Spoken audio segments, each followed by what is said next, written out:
I'm pulling on my driveway. We all know what that means. It's time for the drive to work. Okay, so today I'm going to be talking all about Gatecrash. So last time I talked about Return to Ravnica. Today I'm talking about Gatecrash, and next time I will talk about Dragon's Maze. So I'm doing a series all about the Return to Ravnica block. So Gatecrash. So Gatecrash is interesting, and it's the first time I think that I had done the following, which is I co-led the set. So Mark Gottlieb and I. So Mark Gottlieb had led smaller sets. I think he had led Mirrored and Besieged, I believe is what he led. And anyway, we wanted to try him on a large set, but he had less experience than Ken had. And so what we decided to do was we did this, what we call co-lead. So the way it works is Mark and I were on the design for the whole time. And this is back during the period of design development. So design lasts a whole year rather than the 4 months vision design lasts. Anyway, for the first half of the design, I led the design with Mark there sort of being my strong second. And then the second half of the design, Mark led the design. So for the whole time we were both there. It's just sort of handing the reins over. So I was there in the beginning part of just sort of making sure all the structure is set up and everything. And then Gottlieb was there to sort of, make sure all the executions and everything were the best they could be. Anyway, so the design team was me and Mark Gottlieb, Joe Huber, Dave Humphreys, and Ethan Fleischer. So Dave was the lead developer, and Dave likes to be on the sets that he leads. He likes to be on the early design / vision design of sets that he's later going to lead. So nowadays, when he leads the set design, he's on the vision design team. And then the development team, led by Dave Humphreys, was Zach Hill, Mark Globus, Mark Purvis, Adam Lee, Max McCall, and Gavin Verhey. Adam, I believe, was the creative rep who was doing a lot of the tying into the building of the world. And I think this is one of the earlier sets that Gavin worked on. I'm not sure if the first set he worked on, but it's one of the earlier sets that Gavin worked on. Okay, so as I explained in my Return to Ravnica podcast, we had decided for the block that we wanted to do 5-5-10. That was the master plan. One of the things that we had realized from original Ravnica is that the sets kind of were the cleanest when you had more guilds to draft. When, for example, in original Ravnica, you drafted Ravnica by itself, had 4 guilds in it. When you drafted Guild Pact, you drafted 2 sets, between them had 7, and then when you drafted the whole block, you had 10 guilds. The later drafts were a little bit better. Having a little bit more guilds, a little more options were better. We found the 4 for the first one to be a little bit on the tight side, and the way we did original Ravnica is we made extra blue and red cards because those are the 2 colors that didn't overlap. And in some ways, we realized we could fit in 5 guilds. I think we did expand. So the size of the set was 249 cards, 101 commons, 80 uncommons, 53 rares, 15 mythics. That number would be the size of large sets for quite a while. I think they got established during this block, I believe. But that for a long time, those were the numbers for a large set. I won't get into it, but I've done a podcast on collation. A lot of how many cards and what rarity has to do with how we print cards on the sheets and stuff. But anyway, if you're more interested in learning about that, or if you're interested in learning about that, I did a whole podcast talking about collation and how we print. Anyway, so a lot of Gatecrash was determined by what Return to Ravnica wanted to do. For example, there were a lot of cycles that once they got set up in Return to Ravnica were sort of beholden on Gatecrash to do. There is one exception, by the way. It's a fun story. I think I've talked about this before, but still it's a fun story, and it's Gatecrash related, so we'll tell it. So what happened was we were working on Gatecrash, and I realized that we had charms had been introduced in Visions, in Mirage and Visions, and we had done monocolor charms, and then we later did 3-color charms in Khans of Tarkir, and I realized we had never done not Khans of Tarkir, Shards of Alara. Khans would come after this set. And we did do them in Khans, but they were not. The first ones I think were done in Shards. Anyway, we had never done 2-color charms. I was very excited by the 2-color charm idea, but the way cycles work is usually you want to do 10-card cycles. So what I did was I put them into Gatecrash, and then I went and talked to Ken Nagel, who is leading Return to Ravnica, and said, just so you know, I stuck some charms. I did some guild charms, and I put them in Gatecrash. And he's like, okay, fine, I'll put them in Return to Ravnica. So that was the one cycle that started in Gatecrash, and then Return to Ravnica followed our lead. Most of the other cycles in the set, Return to Ravnica started them. Like I talked about the gate lands last time, for example. So, a lot of the way a Ravnica block works, or multiple Ravnica sets work, is you're sort of beholden to 10-card cycles. So once you start the 10-card cycles in one set, you then finish them in the other set. So a lot of Gatecrash was sort of lining up with what Return to Ravnica had done. Now, obviously, I'd been on Return to Ravnica, making sure that I was the one person on both sets, just making sure that everything was lining up, and I was sort of the conduit between the sets. But also, I was head designer, so I guess my job regardless. Okay, so in this set, we had 5 guilds. We had blue-black, the Dimir. We had red-green, the Gruul. We had white-black, the Orzhov. We had red-white, the Boros. And we had green-blue, the Simic. So we had 2 allies and 3 enemy. The mirror of what we had done in Return to Ravnica. Like I said last time in the last podcast, we had a bunch of parameters. Each set had to have 2 of every color. We didn't want all allies and all enemies, so we wanted a mix of ally and enemies. And for story reasons, there was some stuff like the is that they wanted in the first one. So these were what we ended up having.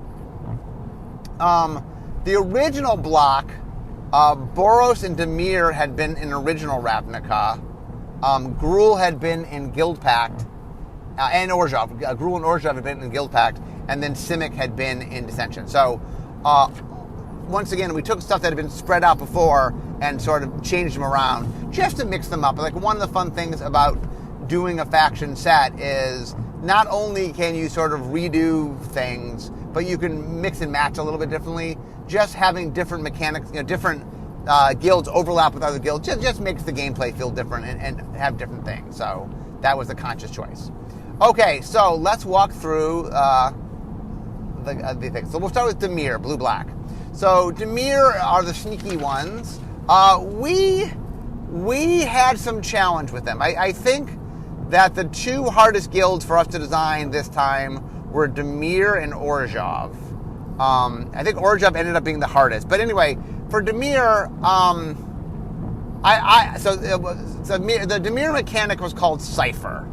And the way Cipher works is it goes on instants and sorceries, and when you cast the spell, you sort of encode it to a creature. It means you exile it, but you, for all intents and purposes, you put it underneath the creature.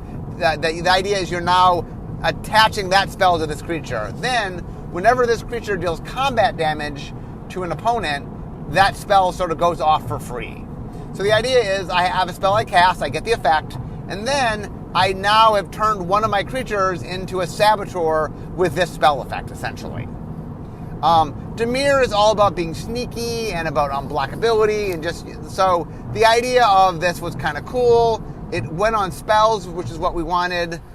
One of the things about guild mechanics in general is you want to have a mix. And so Boros, for example, was a creature mechanic. Gruul was a creature mechanic. Evolve was a creature mechanic. Extort went on creatures, but also could go on non-creatures. So there were a lot of creature mechanics. So there was some pressure on Dimir to try to come up with something that was... and once again, it's tied to creatures. You encode it on a creature. So it's not... I mean, it only went on instants and sorceries, but it was connected to creatures. So even the Cipher mechanic was creature-oriented, if not a creature mechanic straight out. So Cypher was inspired by the splice mechanic that I had made way back in Champions of Kamigawa. The idea of the splice mechanic was that you could pay mana from your hand to sort of attach that effect onto a spell you were casting. So that you could just cast it from your hand, or you could cast the splice cost to generate the effect onto another spell. So another spell would have that effect as a rider, sort of. I really liked the idea of sort of stapling spells to other things, stapling effects to other things. And I think the idea here that I was entranced by was the idea that you could make a saboteur ability.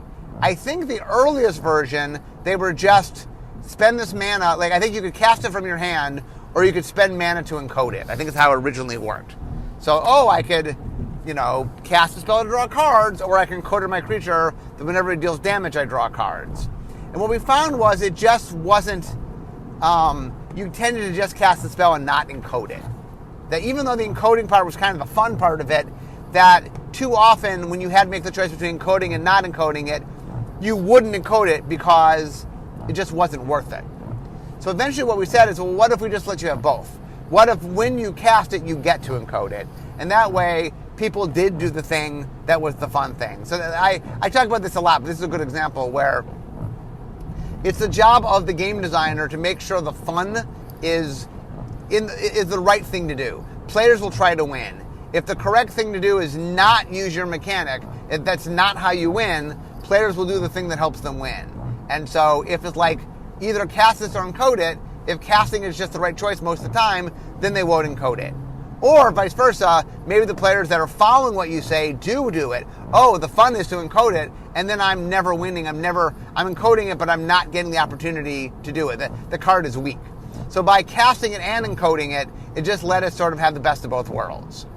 The big challenge we had with Cypher was it was a very narrow band of abilities. And the reason for that is it had to be something that I wanted to cast as a spell that was worth it, like that both made sense as a saboteur and worked at the time that a saboteur happens. A saboteur effect happens at the end of combat. So anything that affects combat doesn't make sense. And anything that's combat oriented doesn't make sense. It's a very narrow band of things. It has to be generally useful things. And in blue and black, there wasn't an infinite amount. Yeah, we could draw cards. Yeah, we could do discard. I mean, there were things we could do. But it ended up being very tight. Now, I talked about last time that a guild mechanic usually needs like 10 to 12 cards. Meaning, you can do mechanics that aren't that big. You can do sort of medium-sized mechanics because you just don't have to generate that many cards. Cypher, we struggled to get the number of cards. In fact, there's a few cards in there. I think we did like a slight where you change the color word, and that's something we hadn't done in forever. That was a sign that we were running out. We were stretching to find things that you could do. So Cypher is one of those mechanics that the reason I'm a little dubious of it coming back is we kind of used up all the space. There's not a lot of space on Cypher. We barely got enough cards for the set. So that is a not good sign for it coming back. I did enjoy, the flavor was cool, and it was a neat mechanic, and I think players liked the idea of it. It's one of those mechanics that didn't play. Really, the big issue is it's hard to get, like saboteur abilities in general are difficult. Now, we did give you some ways to make unblockability and stuff, but anyway, that was a Dimir mechanic. I did like I said, it was my mechanic. I did like the essence of what it was. It was one of those mechanics that just was a lot harder to use and design with. Like, it seemed cool in a vacuum, but it was tricky to make cards that were fun to play. And that's by the way, another big thing when you're making mechanics is you want mechanics that sort of read well, meaning people are excited to hear about them, but they also need to play well. And so read well but play poorly is not the great we did the best we could. I do think some Cypher is fun, but it definitely was a mechanic that read better than it played. We're much more willing to make mechanics that play better than they read. Like, well, that doesn't sound that good, but you play it like, ooh, wow, this is really good. That's a lot more fun. Like having discovery that things are better than you think is fun. Discovering that things aren't as good as you think, less fun. So that was a tricky thing. Okay, next up, Gruul. So Gruul had a mechanic called Blood Rush. Oh, by the way, I forgot to mention this. The original Dimir mechanic was transmute, which allowed you to take a card in your hand that had this ability and pay a mana to exchange it for a card in your library that had the same mana value. So it's sort of a tutoring mechanic. Now, we don't do tutoring mechanics anymore. The first time up, Dimir was more focused on the library, just because they are the two colors that most interact with the library. But we've kind of learned that we don't like tutoring effects on mechanics. Like, we have to be very judicious with how much we do tutoring. And so we ended up focusing more on the sneakiness of Dimir. So much like I talked last time how Azorius was more about flying and ended up being more about control, and this time Dimir was another one that we had to swap a little bit. It was a little less about the library. There were still library shenanigans and stuff, but it was a little bit less about the library and a little more about sort of the sneakiness on the battlefield. Okay, Gruul. So Gruul's mechanic in Guild Pact was, what was it called?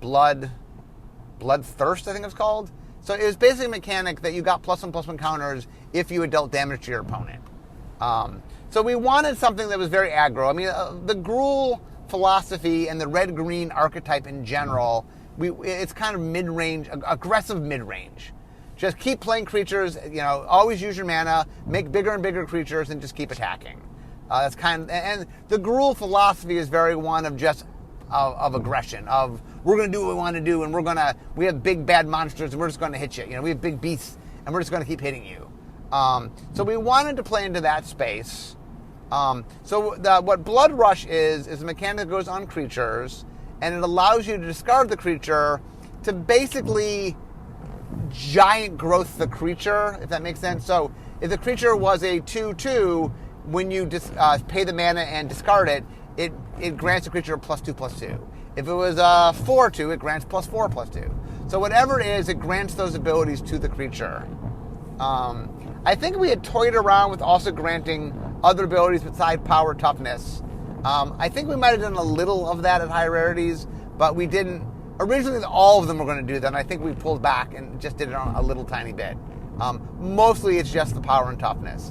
And the idea essentially is it lets you pack your deck with lots of creatures, and then your creatures kind of act as removal in that whenever another creature is going to destroy my creature, I can then use my Blood Rush creature to save it. I know when we made this mechanic, there was some concern of was there enough variety, because the power toughness, we decided to tie the power toughness boost to the power and toughness of the creature.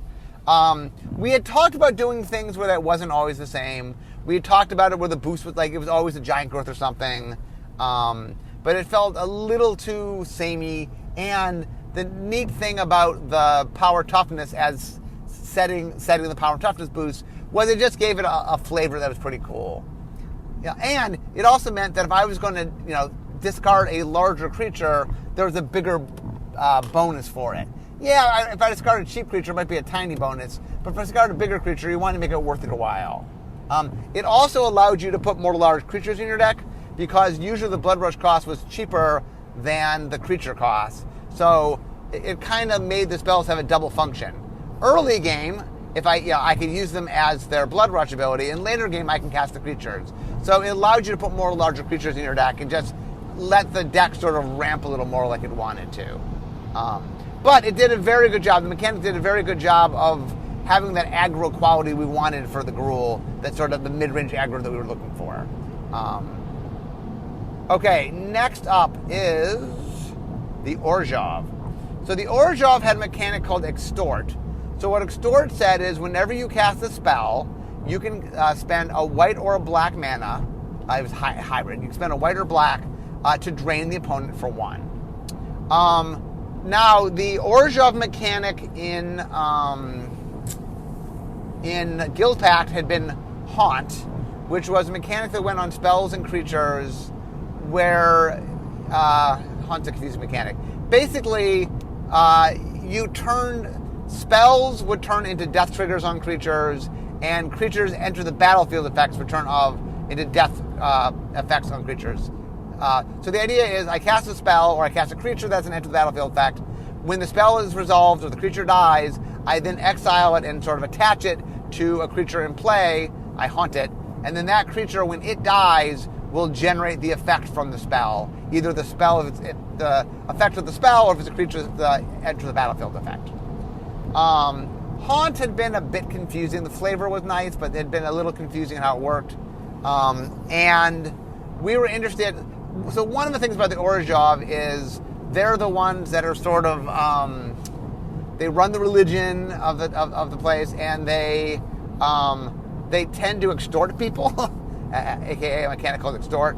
And so they're also the ones loaning you money, and they're the ones they sort of have a little bit of a organized crime feel. We always joke that white-black is organized crime because it's organized crime. Anyway, we had a hard time finding this mechanic. We went through so many mechanics. In original Ravnica, I think it was Golgari that we went through infinite mechanics. We went through so many mechanics that at one point we made a mini team that I think Sean Main led. We had a mini team looking for mechanics, and I believe Sean Main and his team ended up coming with Extort. So Extort is interesting, by the way, in that Draining is not a white ability. Draining is much more a black ability. White does do life gain, and white does do limited damage to the opponent, usually under very peculiar circumstances. But we decided that we really liked the flavor of this. I don't think we put it on a lot of white cards, but we put it on some white cards, and so it was definitely a more serious bend just because Draining isn't white. It's not...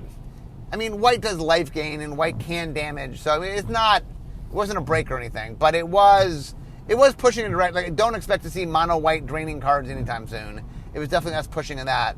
Also, an interesting story there is, it made the commander team sort of rejigger the rules of where and how you count hybrid.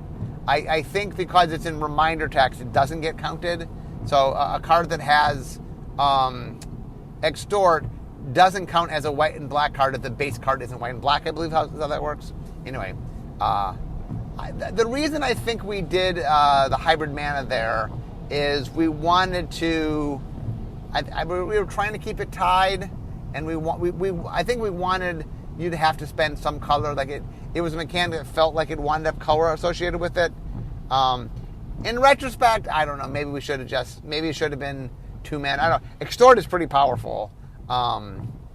It's definitely one of those mechanics. And if you could have multiple Extorts out. So if I have more than one Extort out, that means for every... Like, let's say I have 2 Extort out. That means every time I cast a spell, I can pay up to 2 mana to drain my opponent for 2. And anyway, it can become... It ended up being a fun mechanic, and it feels very Orzhov-y. Yeah, the Orzhov are one of those guilds that have a very distinct feel that trying to capture them mechanically has been challenging at times. Okay, that is Extort. Next, we go to the Boros Battalion. So Battalion was a creature mechanic, and it said whenever I attack with 2 or more creatures... So the Battalion mechanic was designed by Sean Main in the second Great Designer Search. Sean had turned that in. I think we had fiddled a bit. The mechanic, the original mechanic that he had turned in, I believe it said whenever you attack with 3 or more creatures. So it didn't require the creature it was on to attack. But what we found was then you never attacked with Battalion creatures unless you had to, and you just attacked with other creatures, meaning there never was a threat there.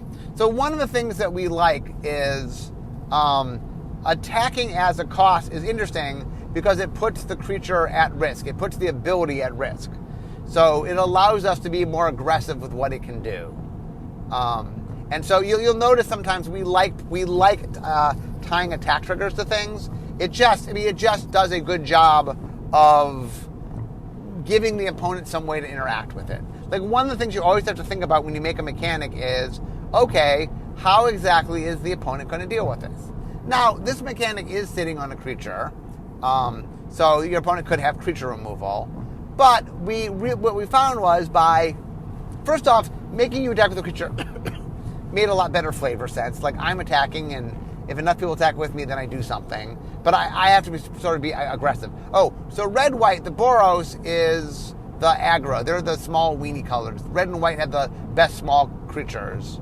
And so they tend to be the most aggro deck. So Boros has been an aggro deck in all its incarnations in Ravnica sets.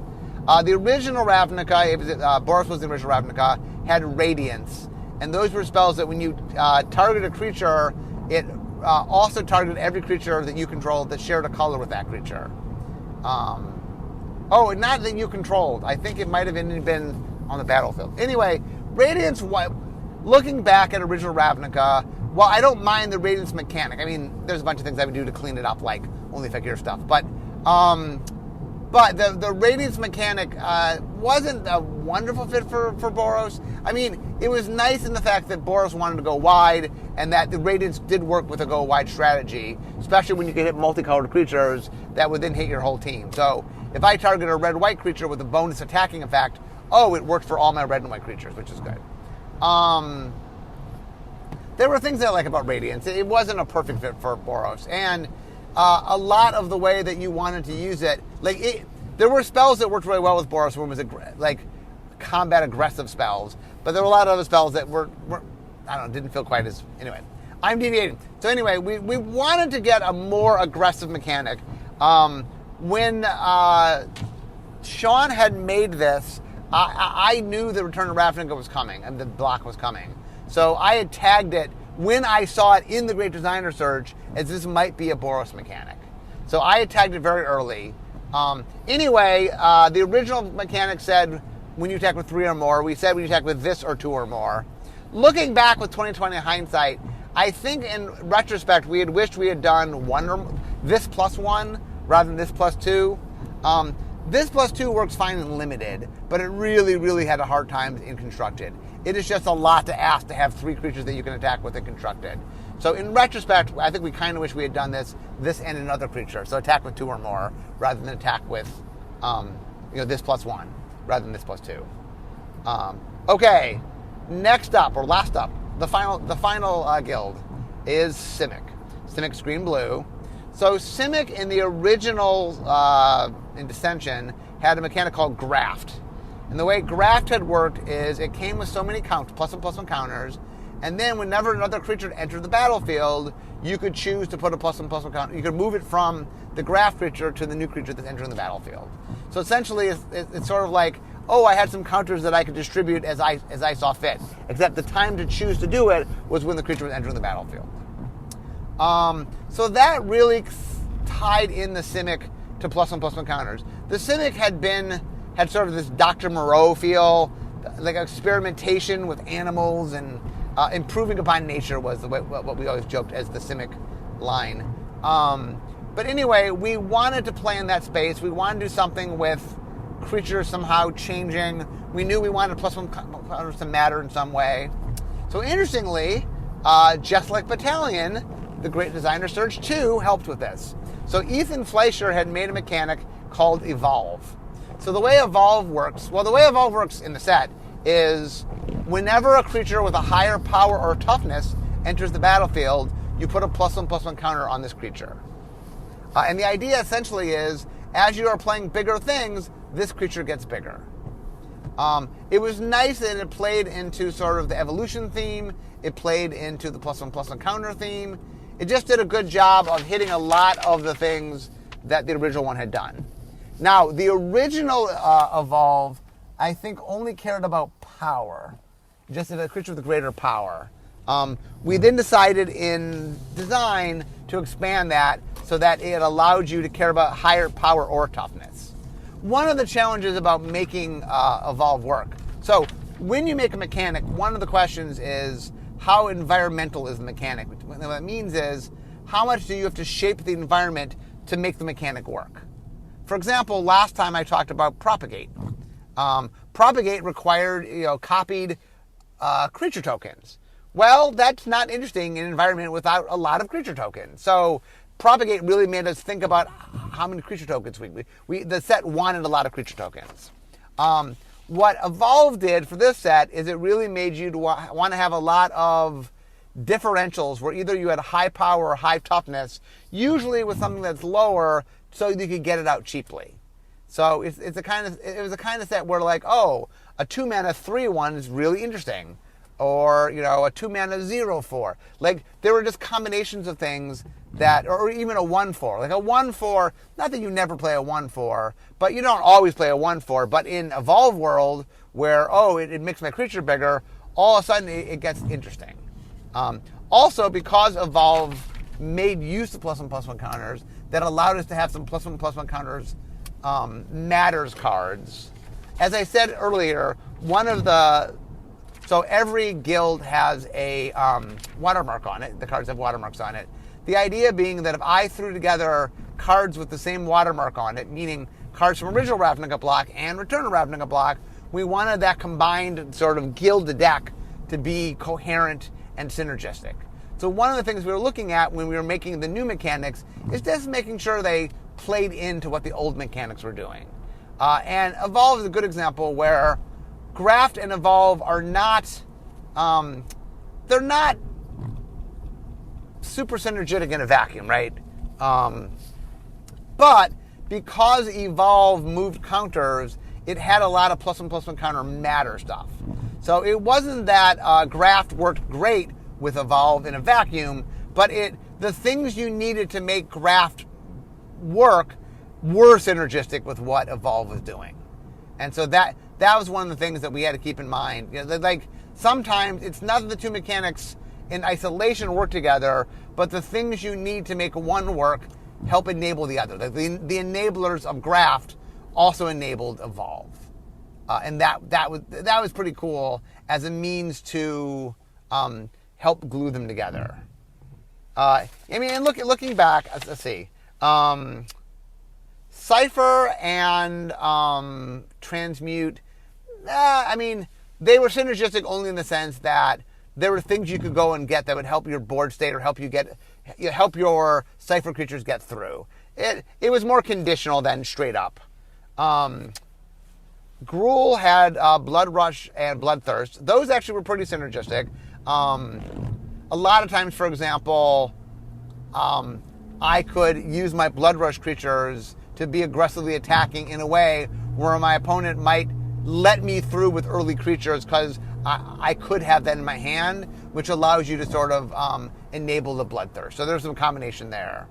Orzhov had Extort and Haunt. I'll admit that one less synergistic. Once again, the nice thing about Extort is Extort just wants you to play cards. So just even playing Haunt cards when I have Extort in play, there was a little bit of synergy there. But yes, less synergistic. Then we get to Boros. Boros was Radiance and Battalion. Once again, I think if you're playing the combat-oriented Radiance cards, those are synergistic. And then finally on Simic, Evolve and Graft, I thought were the enablers work together. Anyway, other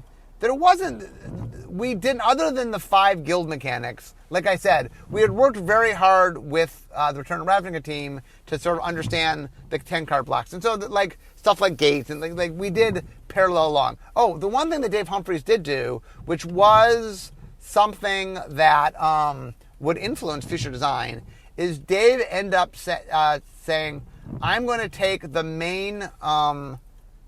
going to take the land slot that normally would be basic lands, and I'm going to put other dual lands in that slot. So when you open up the booster pack, you're not just getting basic lands, you're getting dual lands at a higher percentage of the time.